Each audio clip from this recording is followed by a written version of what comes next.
오늘 우리가 함께 읽으실 하나님의 말씀은 고린도전서 1장 10절에서 13절입니다. 우리 한 목소리로 함께 하나님의 말씀을 읽도록 하겠습니다. 형제들아, 내가 우리 주 예수 그리스도의 이름으로 너희를 권하노니 모두가 같은 말을 하고 너희 가운데 분쟁이 없이 같은 마음과 같은 뜻으로 온전히 합하라. 내 형제들아, 글로의 지편으로 너희에 대한 말이 내게 들리니 곧 너희 가운데 분쟁이 있다는 것이라. 내가 이것을 말하거니와 너희가 각각 이르되 나는 바울에게, 나는 아볼로에게, 나는 게바에게, 나는 그리스도에게 속한 자라 한다는 것이니 그리스도께서 어찌 나뉘었느냐? 바울이 너희를 위하여 십자가에 못 박혔으며 바울의 이름으로 너희가 세례를 받았느냐? 주님의 말씀입니다. 하나님 감사합니다. 아멘. 가나안 성도라는 단어가 있습니다. 교회를 안 나가를 이 거꾸로 한 말이 가나안. 그래서 신앙을 가지고 있지만 기존의 교회 공동체로 모이지 않는 사람들을 가리키는 표현이 바로 가나안 성도라는 표현입니다. 비슷한 표현으로는 세속 성자 이런 표현도 있죠. 여러분 주변에도 혹시 하나님을 믿지만 기존의 교회 공동체로 모이는 것을 거부하는 분들이 혹시 계신가요? 2021년 1월에 한국의 기독교 연구기관들이 공동으로 기독교 청년 약 700명을 대상으로 설문을 조사한 적이 있었습니다. 이때 응답자의 40%가 향후 10년 후 신앙은 유지하지만 교회는 잘 안 나갈 것 같다라고 답한 바가 있습니다. 사실 굉장히 좀 충격적인 숫자이죠. 10명 중에 4명은 난 이제 교회를 안 다닐 것 같아요 라고 말을 하니까요. 왜 이들은 앞으로 기존 교회 공동체에 모이지 않을 것 같다라고 답을 했을까요? 그 이유와 관련하여 2018년에 발표된 설문조사 결과가 하나 있습니다. 이제 또 다른 그 설문조사인데요. 가나안 성도 신앙생활 탐구라는 그런 설문조사에서 당시 가나안 성도, 이제 신앙은 가지고 있지만 교회를 나가지 않는 826명을 대상으로 온라인 설문을 조사한 적이 있었습니다. 이때 교회를 떠난 이유로 이제 교회를 출석하고자 하는 그런 욕구가 부재하다, 개인적인 이유다, 자유로운 신앙생활을 위해서다라고 응답을 한 적이 있죠. 그런데 주목할 점은 이 설문 결과에서 앞으로 어떤 교회에 출석하고 싶습니까? 라는 질문에 46%가 신앙 그리고 생활이 올바른 목회자가 있는 교회라고 대답을 했습니다. 저는 당시에 이 설문 결과를 보면서 좀 의아했습니다. 교회를 떠난 이유에서 여기서 보시면 목회자와 관련된 그 응답률은 굉장히 좀 낮죠. 근데 교회를 다시 선택한다면 건강한 교회 리더십이 있는 교회를 다니고 싶다라고 대답을 했기 때문입니다. 여러분 이상하지 않나요? 교회를 떠난 이유와 교회를 다시 나간다면 하는 그 답변이 조금 다르기 때문에요. 한편으로는 좀 씁쓸하기도 했습니다. 많은 분들이 새로운 교회를 선택할 때 목회자를 보고 선택하는 경향이 있기 때문입니다. 설교가 좋다, 어떤 목사님을 난 좋다, 이런 말들을 우리가 많이 하곤 하죠. 저도 한 사람의 설교자 이전에 그리스도인으로서 좋은 설교를 듣고 싶어 합니다. 설교 시간을 통해 세상의 이야기를 듣는 것이 아니라 우리의 혼과 영과 관절과 골수를 찔러 쪼개는 능력이 있는 하나님의 말씀을 온전히 듣고 또 말씀을 통해 힘을 얻고 싶은 마음, 아마 거의 모든 그리스도인들에게 가지고 있는 그런 마음이 아닐까 싶습니다. 그런 점에서 건강한 설교를 할 수 있는 목회자가 있는 교회를 찾는 그리스도인들의 마음에 저 역시 적극 공감합니다. 그러나 문제는 우리가 교회 공동체로 모이는 이유가 말씀을 듣기 위해서만은 아니라는 것이죠. 우리는 왜 교회 공동체로 모일까요? 교회 공동체의 가장 큰 목적은 하나님께 예배드리기 위함입니다. 우리 인생의 첫 번째 목적은 하나님을 영화롭게 하고 또 영원토록 하나님을 즐거워하는 것이라는 우리 장로교회의 그 신앙 고백서 중에 하나처럼 우리는 하나님을 영화롭게 하고 즐거워하기 위하여 곧 하나님께 기쁨으로 예배드리기 위해 공동체로 모입니다. 코로나 팬데믹 초기에 많은 교회들이 힘들게 고민했던 것 중에 하나는 교회 건물에 모이지 못하면서 하나님을 예배할 수 없다. 하나님을 예배드리기 위해 우리는 건물에 모여야 한다. 주의를 거룩하게 지켜야 한다. 라는 그런 고민이 있었죠. 그러나 시간이 지나면서 많은 그리스도인들은 하나님을 예배하는 것에 있어서 시간과 장소보다 더 중요한 것이 있다는 것을, 바로 예배자의 마음이 더 중요하다는 것을 깨닫기 시작했습니다. 겉모습이 아니라 우리의 마음 중심을 보시는 하나님 앞에서 사실 너무나도 당연한 것이었음에도 우리는 그동안 익숙했던 전통이라는 이름 하에 정작 중요한 것을 놓치고 있었던 것은 아닐까 하는 질문이 바로 코로나 팬데믹이 우리에게 준 질문 중에 하나였습니다. 그렇다면 하나님께 예배를 드린다는 것은 어떤 것일까요? 일부 그리스도인들은 설교를 듣는 것이 예배를 드린다고 생각을 하기도 합니다. 그래서 설교 시간 전에만 도착한다면 조금 늦었지만 예배를 놓친 것이 아니고, 또 급한 일이 있을 때는 내가 어떻게든 설교만이라도 듣고 나가겠다라고 생각하며 설교를 들으면 나는 예배를 드렸어 라고 착각을 하기도 합니다. 그러나 예배의 본질은 예배의 순서상에서 예배의 부름에서부터 시작하여 마지막으로 파송, 보냄을 받기까지 모든 과정이 하나님께 올려드리는 우리의 예배 그 자체이지, 그 중에 설교만이 우리의 예배가 될 수는 없습니다. 그런 점에서 매주 주일에 드리는 공예배를 통해 하나님을 진정으로 예배하는 예배자로서 우리가 살아왔는지 우리는 진지하게 고민해야 하는, 우리 자신을 돌아봐야 하는 그런 문제이기도 합니다. 그리고 또 하나, 우리가 교회 공동체로 모이는 중요한 이유 중에 하나는 바로 그리스도 안에서 교제하기 위함입니다. 요한복음 17장 20절에서 22절을 우리말 성경으로 읽어보면, 내 기도는, 우리 같이 읽어볼까요? 내 기도는 이 사람들만을 위한 것이 아닙니다. 이 사람들이 전하는 말을 듣고 나를 믿는 사람들을 위해서도 기도합니다. 아버지여, 아버지께서 내 안에 계시고 내가 아버지 안에 있는 것 같이 그들도 모두 하나가 되게 하시고 그들도 우리 안에 있게 해 아버지께서 나를 보내셨다는 것을 세상이 믿게 하소서. 아버지께서 내게 주신 영광을 내가 그들에게 주었습니다. 이것은 우리가 하나인 것 같이 그들도 하나가 되게 하려는 것입니다. 아멘. 예수님께서 마지막에 이제 기도하시면서 말씀하셨던 내용이죠.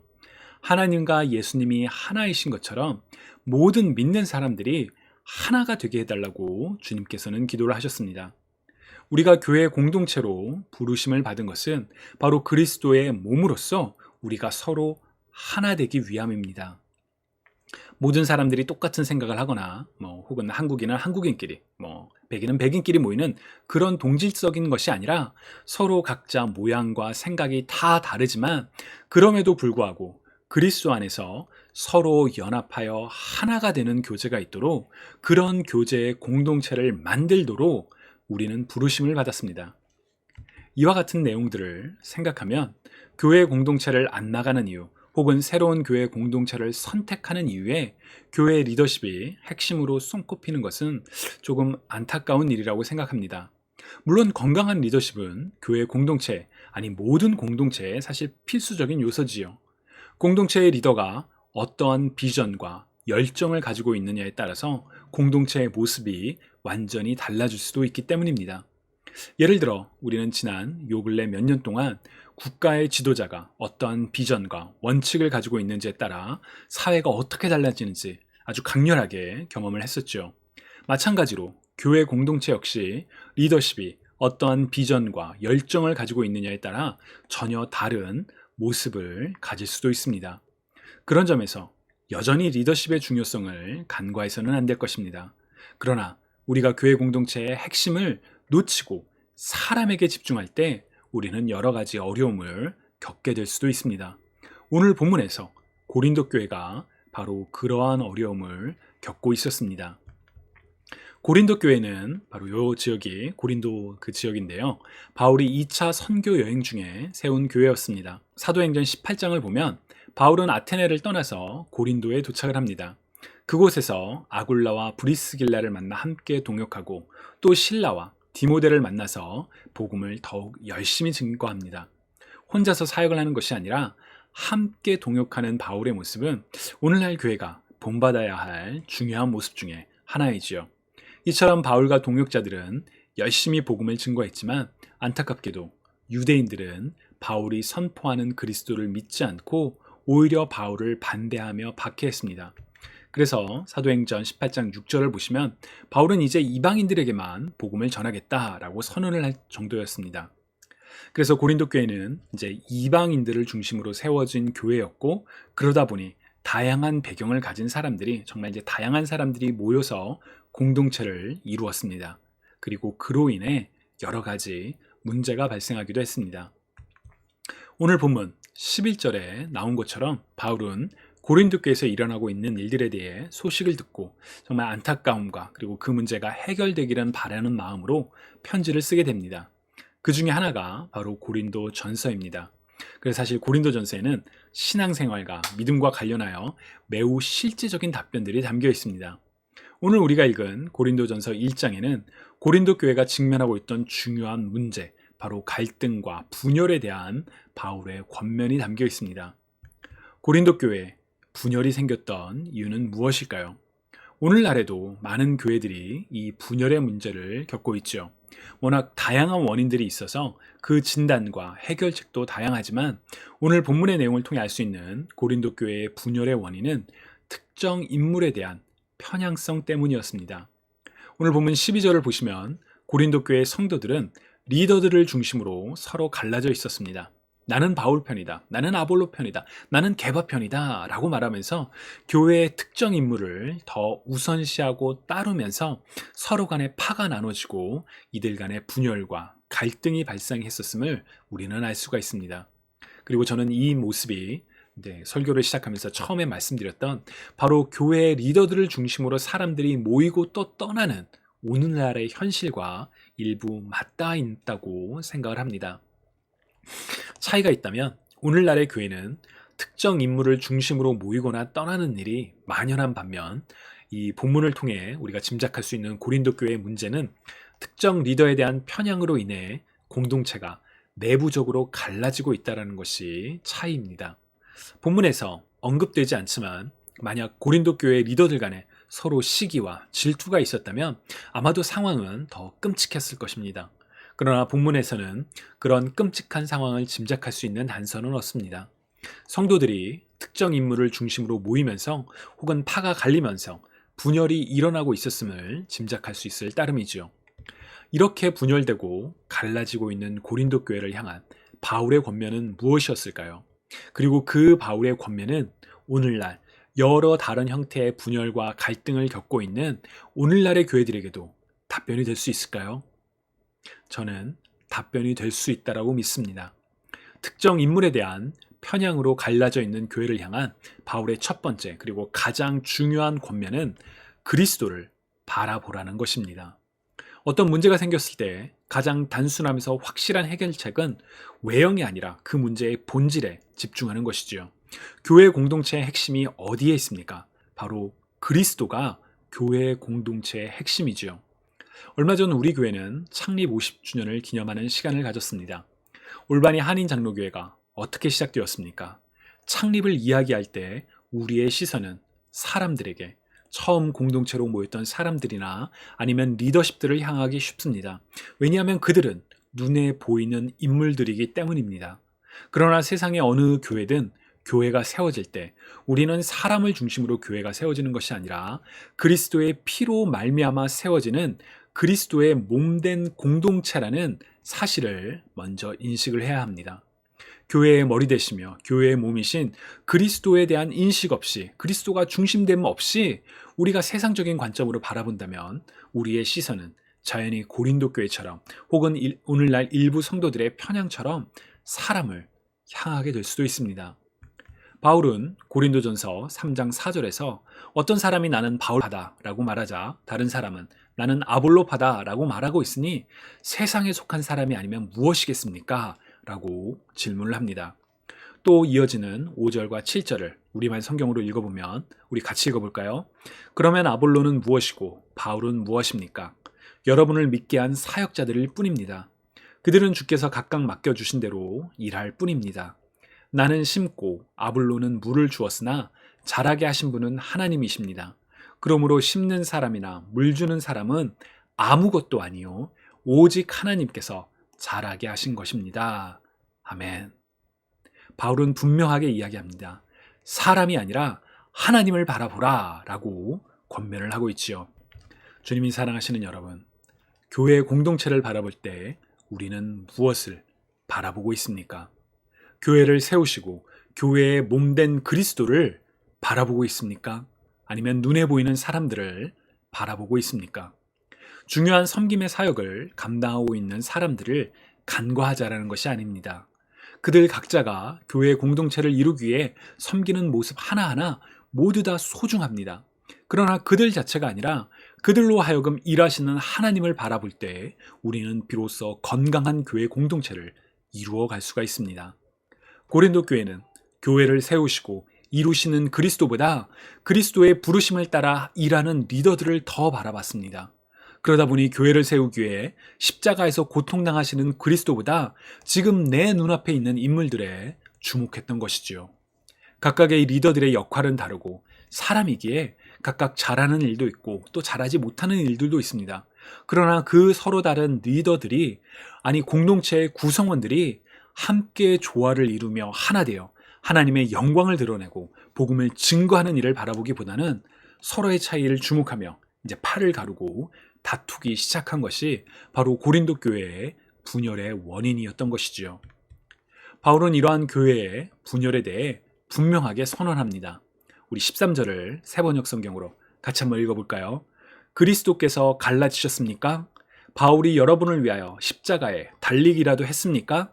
또는 여러분이 바울의 이름으로 세례를 받았습니까? 바울의 논점은 분명합니다. 교회의 공동체의 중심은 그리스도입니다. 머리 대신 그리스도는 한 분이신데 왜 서로 다투고 있습니까? 우리를 살리기 위해 십자가에서 고통당하시는 그리스도 한 분이신데 왜 서로 다투고 있습니까? 우리가 받는 세례는 세례를 주는 어떤 사람이 중요한 것이 아니라 바로 아버지와 아들과 성령의 이름으로 주어지는 세례가 중요한데 왜 그것을 가지고 서로 다투고 있습니까? 라고 묻고 있는 것이지요. 그리스도에 대한 강조는 고린도전서 4장까지 이어집니다. 바울은 교회의 중심은 그리스도이시기에 우리는 서로 사람을 보며 갈라져서는 안 됩니다.